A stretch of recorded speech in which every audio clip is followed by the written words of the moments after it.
तर बॉक्सेसमध्ये आता काय गोष्टी होत्या माझ्याकडे, तर हाऊस होल्ड सामान होतं, जे काही मोठे मोठे कॅनव्हास फ्रेम वगैरे अशा गोष्टी होत्या ते होतं.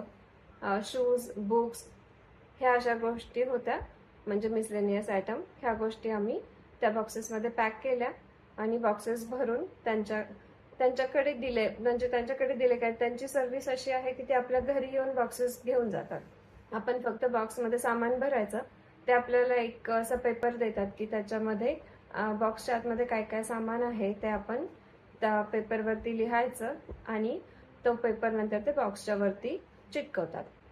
तर आम्ही असे एकूण 4 बॉक्सेस भरले होते आणि मला पण म्हणजे हे मोठं मोठं फर्निचर किंवा घरातलं हाऊस होल्ड मधले सगळेच आयटम घेऊन येण्याचा एक्सपिरियन्स नाहीये. माझे फक्त 4च एक्स्ट्रा बॉक्स झालेले होते जे आम्ही घेऊन आलो.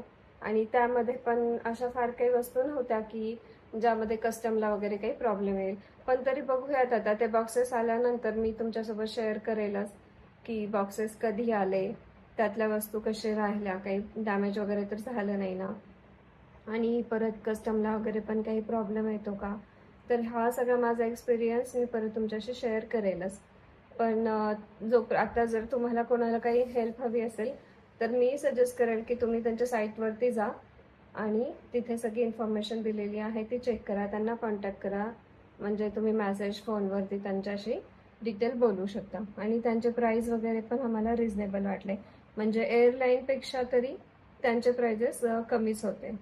एअरलाईनला एका एक्स्ट्रा बॅगेजचे जेवढे पैसे लागत होते त्यापेक्षा ह्यांच्याकडे एका बॉक्सला कमीच लागले मला चार्जेस.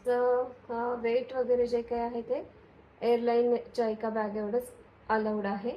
आणि बॉक्सेसची साईज वगैरे हे सगळं त्यांनी त्यांच्या साईटवरती मेन्शन केलेलं आहे.